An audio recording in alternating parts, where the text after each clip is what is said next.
Hello people, this is Zippy and welcome to my classroom.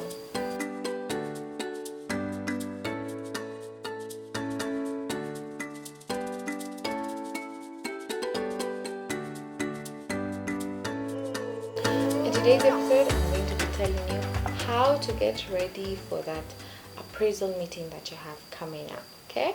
And I know for so many people, an appraisal can be something to be scared of or something you really just don't want to be in, but it's actually for the overall benefit of yourself and your organization. Okay, I remember my very first appraisal was so scary, it was a nightmare, but I have grown ever since, and I'd like to share with you some of the things that have helped me. And I've had so many jokes about appraisals. There's one, there's just someone who's telling us how so worried they were, and they even forgot to put on their own socks. They put on their their son's socks. So they're just, I know it can be very scary. So people tend to just do funny things. But yeah, let's go with these steps and see how it's gonna help you. So first thing you need to do is to reflect. Okay, so reflect on your accomplishments. Okay, and it's good to be writing these accomplishments somewhere, because you do certain things, you meet certain targets, and you don't note them down. Okay, also record challenges, any challenges you have come across and areas of improvement. Okay, so reflect on the things that have been happening. And most appraisals come once a year. There are people who do them several times in a year, or depending on your contract, basis. So yeah, you really need to reflect on those three things so that you know what to say.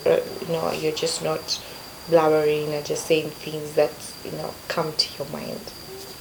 Secondly, gather performance data. Okay, so just close to what I was saying, anything, all the tasks you have accomplished, um, any feedback you've gotten from clients, um, if you're a teacher, get feedback, let's say from parents and for students, and sometimes you get nominated for awards, and keep those things, like, yeah, the results, any results you have achieved, most of these things, you have receipts, please collect them, gather them, so by the time it's your appraisal is due, you have a bank, literally a data bank that you can refer to, and receipts that you can give out and say, yeah, this is what I've accomplished, blah, blah blah blah, and yeah, moving forward. So you're actually taken seriously, because if you're doing your appraisal once a year, there's so much that may have happened that you can easily forget. So gather all of that. Next point, self-assessment. We've talked about doing a SWOT analysis.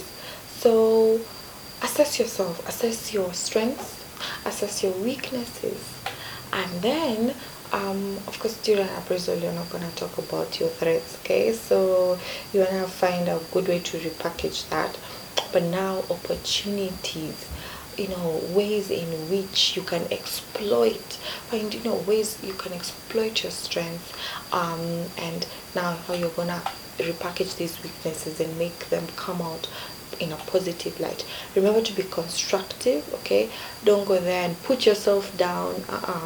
Yeah, be constructive to yourself and not destructive. So where you're going to say, yeah, this has been a challenge on this area, this is what we plan to do, or what I plan to do. Fourth, get feedback from others. Okay, get feedback from your colleagues, get feedback from members of your team, from your clients. Okay, this kind of feedback helps you figure out where to grow, so that you're not waiting for the appraisal, for you to be told that you need to do, improve in this area and that area. No, go to those, if you're a teacher, your clients are your students, ask them, how do you think we can improve our lessons, or how do you think I can be a better support system to you, ask them. In fact, most people get surprised when you ask, and then they feel, okay, well, so yeah, my my opinion actually counts. Okay, so that is really really important, and it's good if you are a manager to go to your juniors and ask them, like, where, what do you think are my areas of improvement, what do you think are my strengths, just so that you see what, how other people perceive you, and then you work on that. Okay, but be ready to get honest honest feedback. Next, also set new goals, and we know that your goals have to be smart, okay, specific, measurable, attainable, realistic, and time bound. So when you're setting these smart goals, you need to align them to the company's vision and mission statement. What is their philosophy? What is the company's goal? What is your target as a company? And then see how you can tailor make that to yourself, okay? So that any goal you are setting is going to benefit the organization. That the organization is not saying that you're only setting personal goals, how you are going to benefit, and they're not seeing how they are going to benefit. So why will they need you anymore? Okay, so make sure these goals are able to carry that organization forward.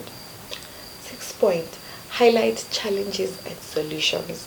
Trust me, there's no boss who wants to hear you talk and talk and talk about all the problems you're facing in your work, all the challenges you keep having, because what you're communicating is that I don't like this organization, I don't like this, bosses are failing at their job, I am not supported, and what you're just channeling is negativity, and nobody likes that. Same thing in an interview. When they're asking you about challenges, don't dwell on that, okay? Just pick one major challenge and a solution. So that is why you get the question of, mention a challenge and how you overcame it, because employers are looking for problem solvers, okay, and not problem givers or problem reporters. So you've had this problem, what did you do about it? And the same thing I tell people also in my team, yes, you're facing this particular challenge, you don't have a particular resource, or you're not able to work because of a certain thing that is happening. So what did you do about that? Okay, before you can see what others can do for you, you have to see what you can do in that particular situation. So problem solvers are the ones who go far, and I have seen this so many times. The people who keep complaining and complaining and complaining tend to bring the team down, and they're never taken seriously. So don't be that person, okay? Find those challenges, but find the solutions to them. Point number 7, identify training and development needs. And what do we mean by that? When you have an appraisal and you feel there's a certain area which you're not very good at, okay, or a certain skill that you might not have, instead of saying that I am not good at managing my time, okay, that's going to work against you. Package it in a way that it will sound as a training and development need that you have, okay? So you put it as one of your goals. In this coming year, I would like to take in a course of self-management, okay, or I'd like to engage with colleagues in other departments or in other organizations that are similar to ours, and not necessarily competitors, just to benchmark and see how they're doing. Because sometimes you can be given a role, like let's say a promotion, and you're not actually very good at that, and you're feeling that imposter syndrome, but instead of shying away, find a way to learn. And there are so many free places that teach these online. You can attend a webinar, a series of webinars. There's so many all over social media, online. Just Google it. Okay, Google, this is my biggest challenge, so Google what training there is available, and you can even pay money if you feel that this is something that's going to benefit you in the long run, that you need a skill, maybe for you to do even better, score better in your appraisal, or get that promotion that you've been looking for. So you might have to spend money to make money, and that usually works. So don't be scared of going back to school, don't be scared of taking up that course, just paying the school fees, because we invest in our children, pay school fees for them, yeah, so that they have better chances later on. But the same also needs to happen to ourselves. Okay, so invest in yourself, identify that training, that development need, and then pursue it. Eighth, prepare questions in advance. We do this in interviews, forgetting that even an appraisal is an interview. Okay, so have a question in advance that will give you more clarity, and especially if you're new, it's your first appraisal, seem that you're actually very eager to learn, look like you're somebody who is here to give the organization their very best by asking important questions. Okay, and questions can be very subjective, so be careful to be very objective in your question. Ask something about the organization, don't make it personal. Okay, ask things to do with the goals, the vision of that organization, and just leave it to be a very objective question that will give clarity. And anyone in that appraisal interview is going to see you as somebody who's eager to learn, and somebody who's eager to devote themselves even further by getting this, once they get this information. So that is really important. Don't go there and just say, no, I don't have any questions. Like, you don't know everything. Okay, so seek clarity by asking questions. A huge skill that is needed everywhere is teamwork. So in your appraisal, you're preparing to go for that appraisal, find ways in which you can demonstrate teamwork and collaboration, because nobody wants somebody who's a loner, somebody who works by themselves. Okay, demonstrate teamwork. You need to have this record, saying that I was able to partner with my colleagues, I was able to do this with my department and achieve this. Nobody wants to hear all the things that you have done. I did this, I did that, I did that.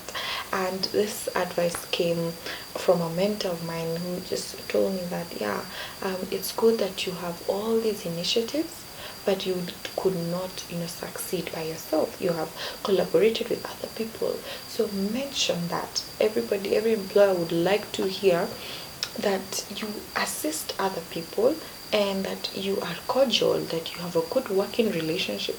That if you're working by yourself all the time, then of course it raises some question marks. So why can't they work as a team? Are you somebody who's going to let the team down?